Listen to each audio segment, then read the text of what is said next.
Alrighty, Lumberjacks, welcome back. Today we're going to be going over the 1.4 patch notes. So lots of changes, lots of good stuff. So first of all, the new mods. So there's Grizzly Mountain, which is a new logging map that has come back. Big thanks again to Flirty30. He was the one that got that whole map project from FS19. That's the final map to be released from FS19 at this time. So again, big thank you to Flirty for getting that project on the go and having that done. We also have the Madill 4000, which is a new favorite of mine. I really like that machine. The Clambunk Skidder. And we also have the Tiger Cat 880 Midnight Edition. So I'm not going to go over those mods because you guys have seen the teasers for those already. So today we're just going to go over the actual patch notes of the updates and changes.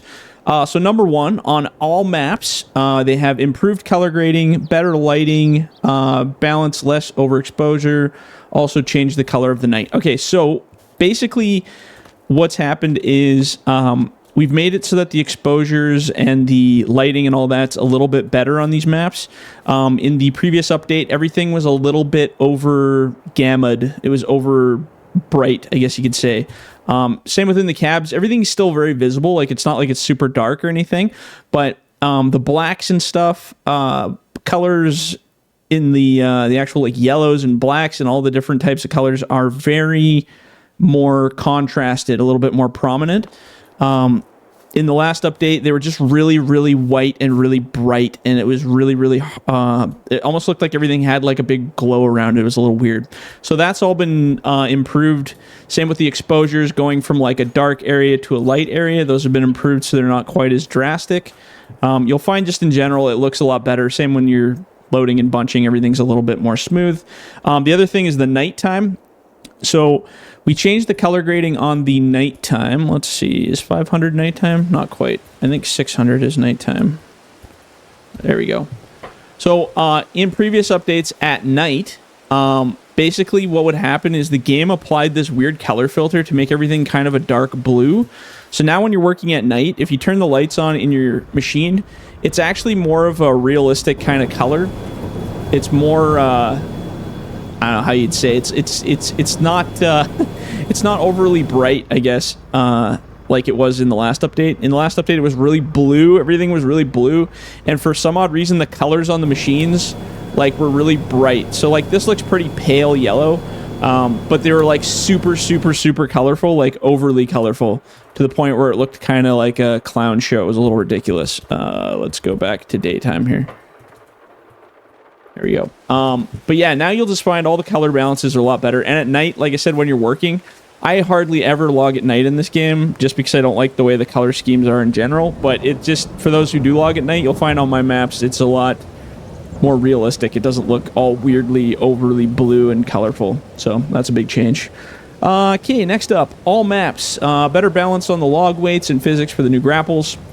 If you guys haven't seen the grapple video that I released earlier, go check it out. It's called Behind the Scenes on Grapples. And basically, I talked about all the grapple changes, which are part of the 1.4 update. So I'm not going to get into the grapples at all in this update, because if you guys really want to learn, there's like a 20-minute video all about grapples and what I've changed. So the logs on the maps have also been altered with weight increases and some changes to the physics and just a whole bunch of stuff to work better with the grapples, which they most definitely do now. So that's a change. So all attachments, here we go. So fixed issue where the attachment icons were not showing up on the map. So as you can see, we now have attachments showing up on the map, and they never did before. So let's see here. Maybe if we drop one of these. There we go.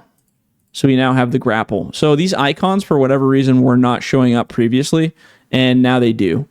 So all you got to do, if you don't have these showing up, so under filters here on the right, if you go over, you can actually select and deselect what shows up on the map. So make sure you select everything that you want to show up. In this case, I think tools, they're tools. But before, you could even have tools selected, and those weren't showing up on the map. Same with my log trailers, that kind of stuff.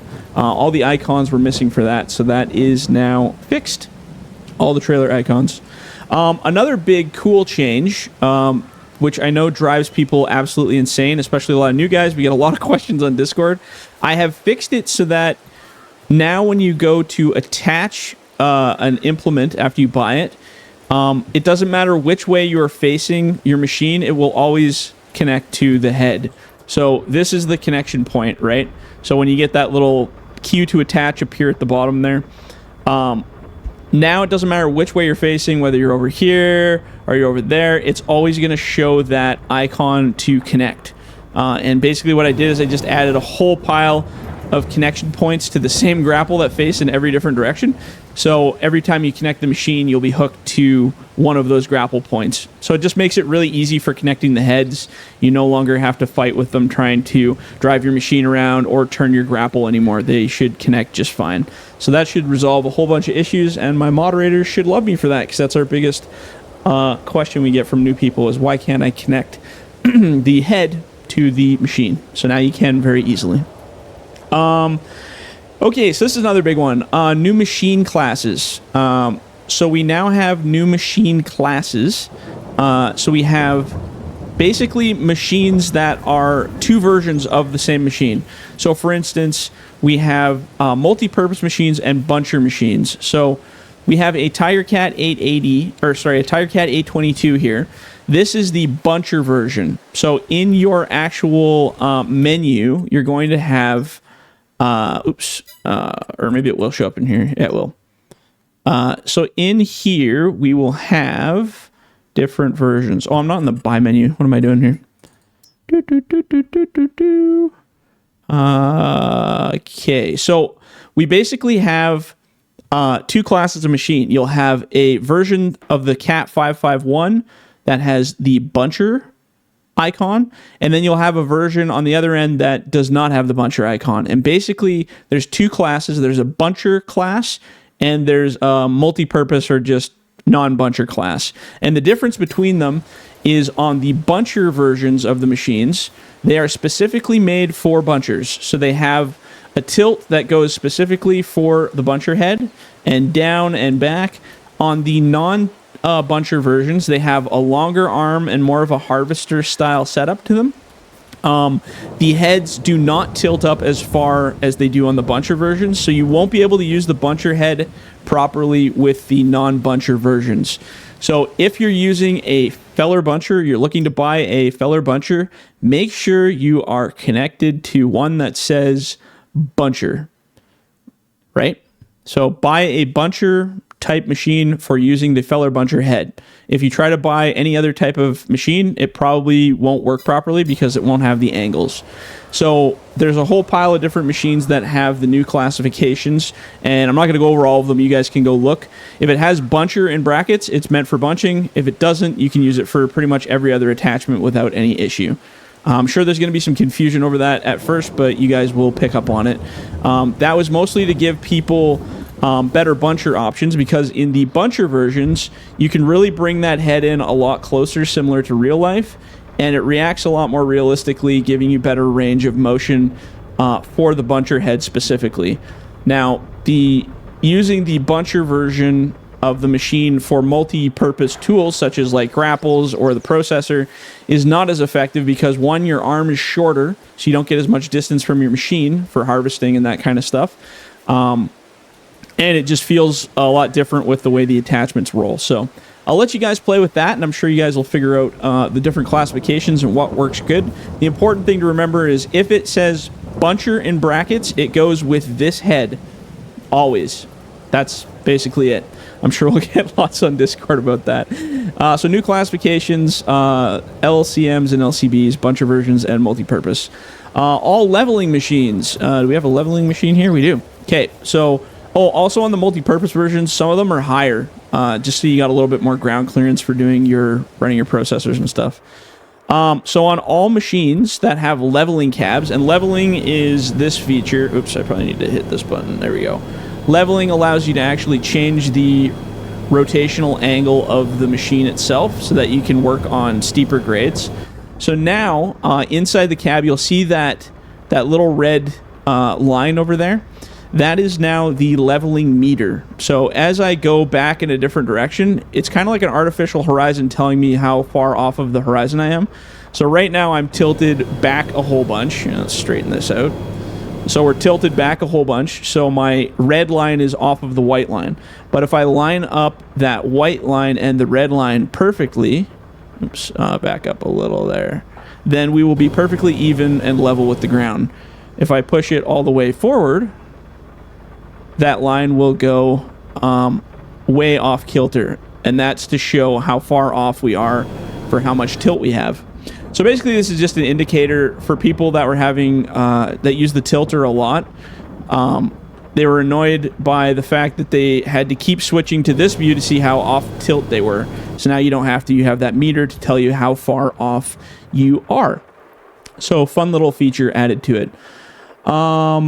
All trailers, I think we have a trailer on this map somewhere. There we go. All trailers. So the DOT marking tape. I had a few people that really didn't like how much tape was on there. So the tape is these little markers, these DOT markers they're called. And they're basically just safety tapes so that you can visualize where they are. So on every single log trailer, I have reduced the amount of tape by putting 2 brackets of tape on each bunk, so it's easy to see, and then just less on the trailer. The last version had solid tape up the sides and solid tape on the trailer. And I had a few a few truck drivers that messaged me about that and said it looked like a clown car because I had so much DOT tape on it. They said the real life trailers, some have bigger piles and some have less, but they said for the most part it looks way better if you just have the regular markers. And I agree. I think it does look better because ever since they called the other one the clown tape, that's all that's in my head of how much clown tape is on there. So all the trailers, like I said, have less DOT marking tape. You can still see when you're loading and it's easy to deal with, but there's just less of it. So a visual change there.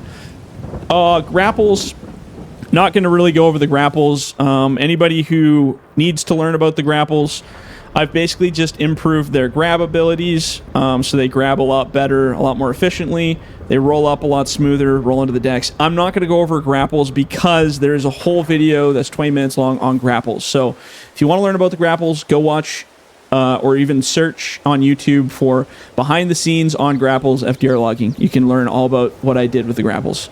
Power clams. So there is now 4 sets of power clams. Oh, this is a good one. Okay, hold on. We're going to go way down here to the power clams. Okay, so there's now 4 sets of power clams. So we've changed yet again.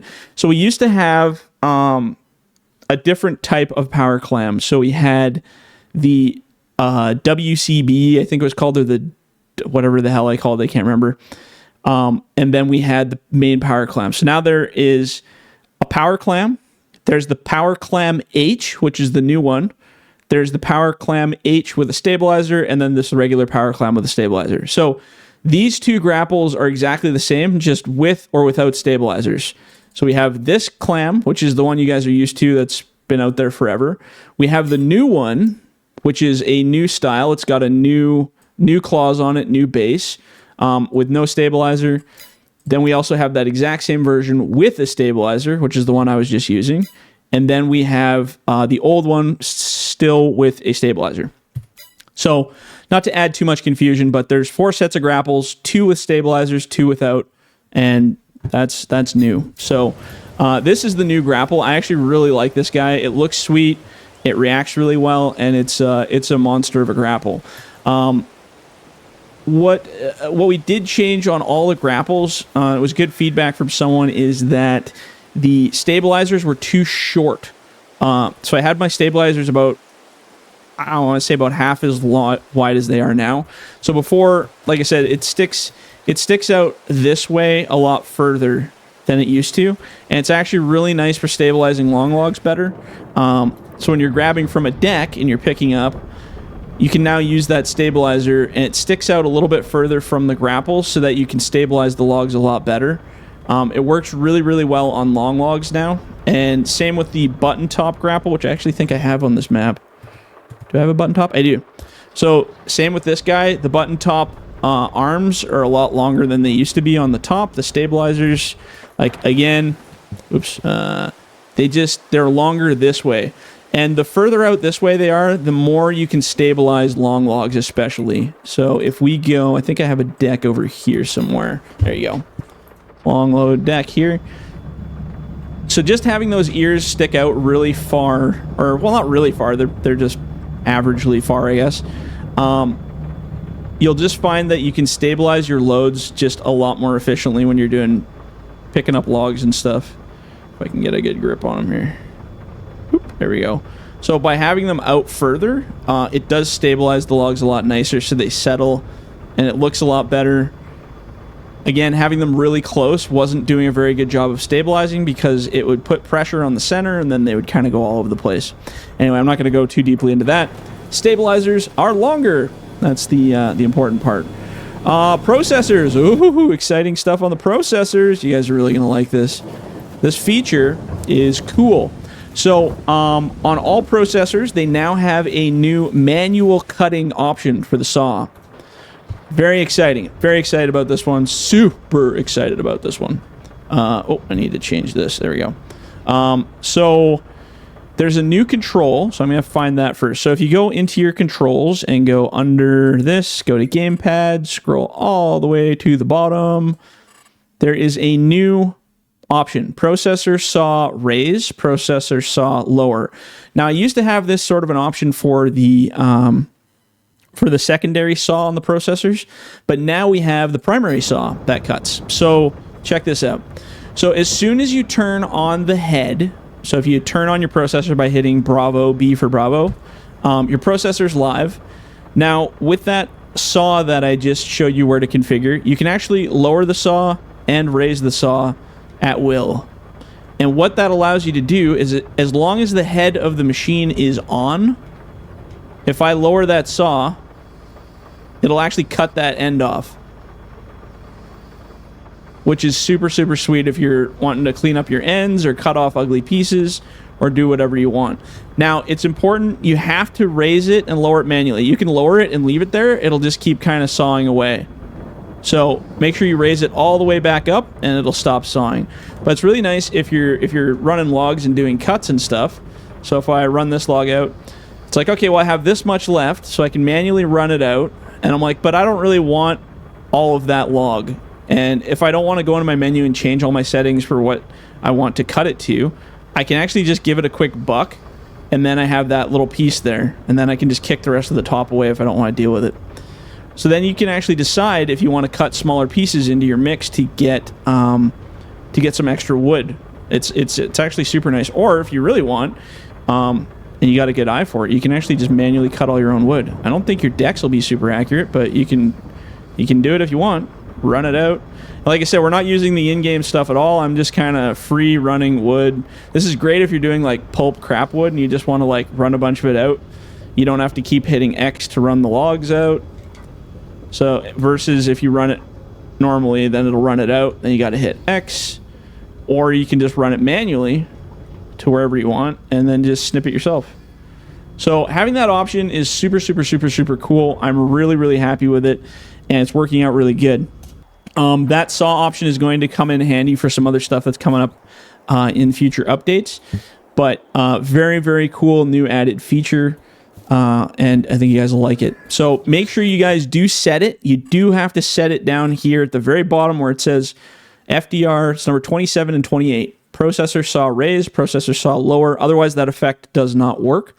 You don't have to use it. If you don't want to use it, just don't assign it to anything and just keep running the processor as is.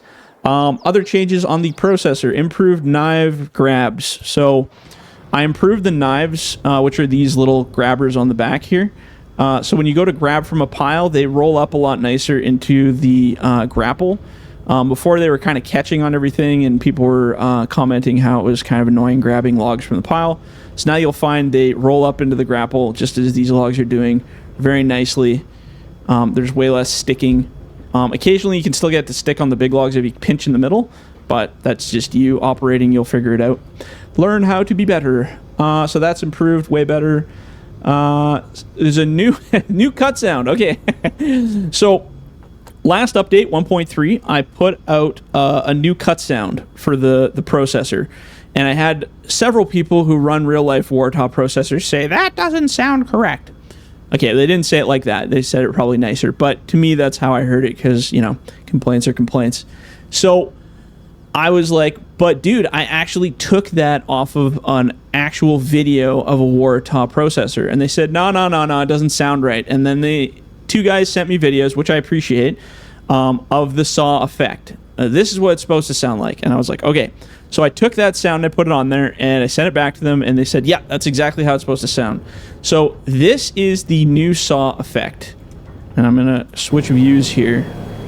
There we go. Okay, so this is the new saw effect. I'm going to shut up so you can listen. That's apparently more realistic than the robotic one, as one of the guys told me.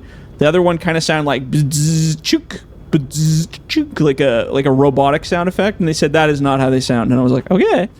I did take it off that video, but this is the more realistic one.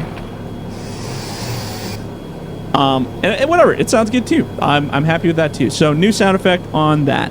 So thanks for the feedback, guys, on that. Same if you run it out manually. If you use that manual saw, it's got the same effect too. So that's just me raising and lowering it. Now, if you lower it and don't raise it, it'll just kind of keep doing its thing, but then you can just raise it back up again. And then another piece.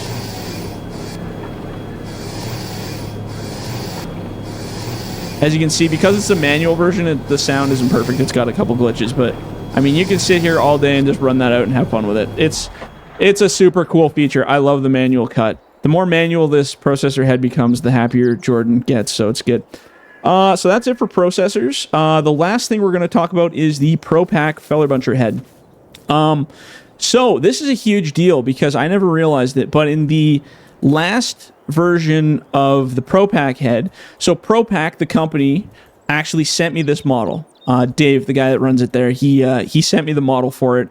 And the version that they sent me actually had 2 copies of the Buncher head inside each other, 2 different versions, and I didn't realize that. It also had all of the packing stuff. So when they ship it, they actually sent me the model file for like their 3D project for it. So when they ship it, it had like all these little pieces that aren't on the actual body of the machine. They're just for shipping only. But I thought they were part of the model, and I didn't know any better. So I went through and I actually came across a Facebook video of one of the 24X Buncher heads working. And I was like, what the hell? All these little pieces aren't even on that one. Like, what's going on here? So I compared it to mine, and I was like, oh, man. And then I looked back at the files, and sure enough, there was a whole bunch of stuff that wasn't supposed to be there. So I went through, and I completely remodeled this head. I took it back into Blender, and I absolutely tore it apart. And I was able to bring it down by, like, a crazy amount of polys. Like, I think it was 120,000. So each machine is usually about 100 to 130,000. And this head was like, it was like 300,000 or something. It was crazy. So I brought it down by at least 120,000. So it's a lot smoother. Your frame rate will be a lot better if you have a bunch of these on the maps, just because you're not loading as many polys and stuff like that.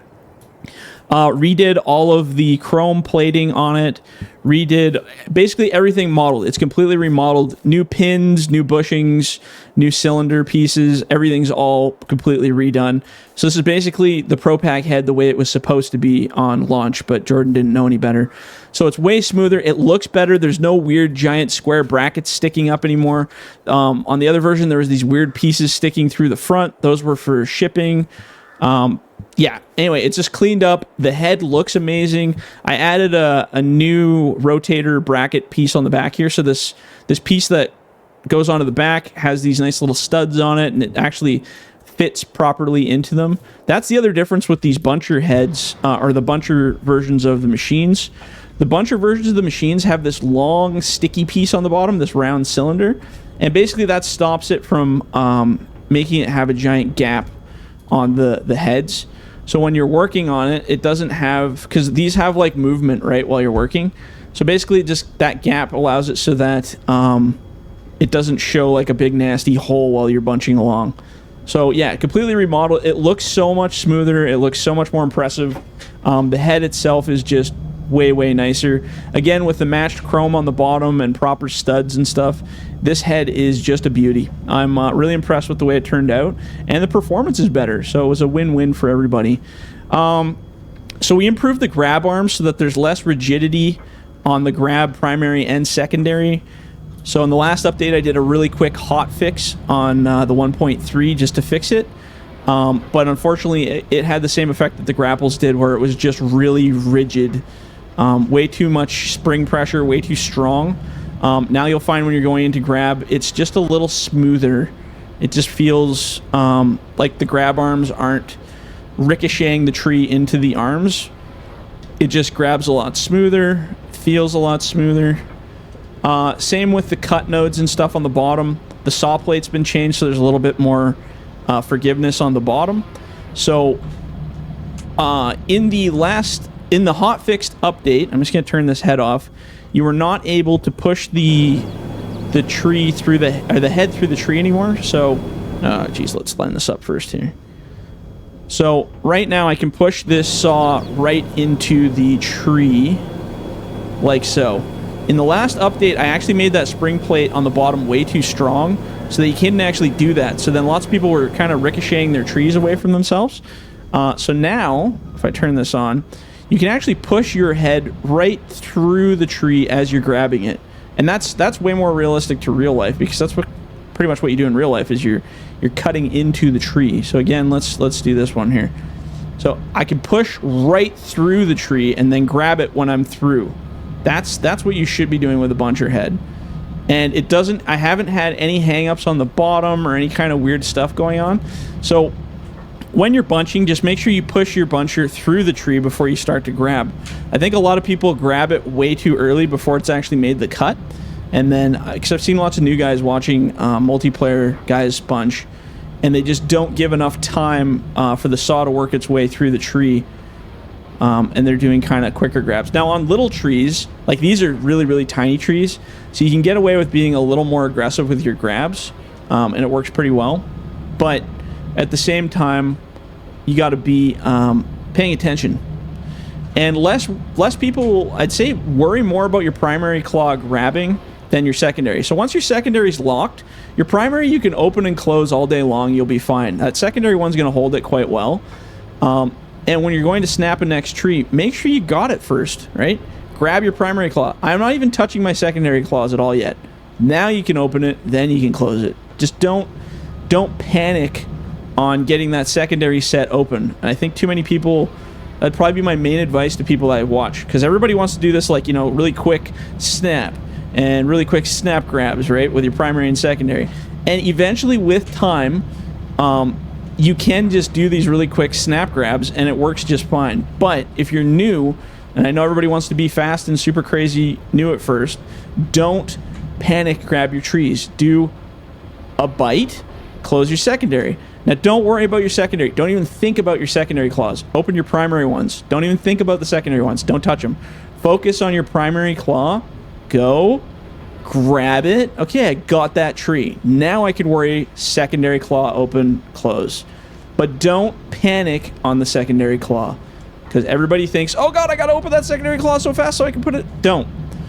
Because if you go and grab, you're gonna do that kind of stuff where you're just panic grabbing, you just drop it way too quick, and then you're missing trees and you're freaking out. So primary claw, get a cut, primary claw, secondary claw. Okay, now we're safely secure. That tree's not going to go anywhere. We're fine, right? See? Open and close. And then, now we're ready to grab another tree. Okay. Primary claw. All right. All we're worrying is about primary. Primary, did it get the tree? Yep. Okay. Sweet. We're safe. Open the secondary.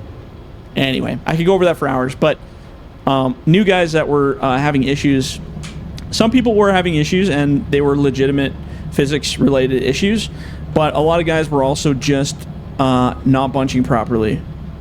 And it takes time. You got to work at it. And even when you get time, the game physics sometimes glitch out, or you as an operator, see, like, look at that. See, I missed that tree, right?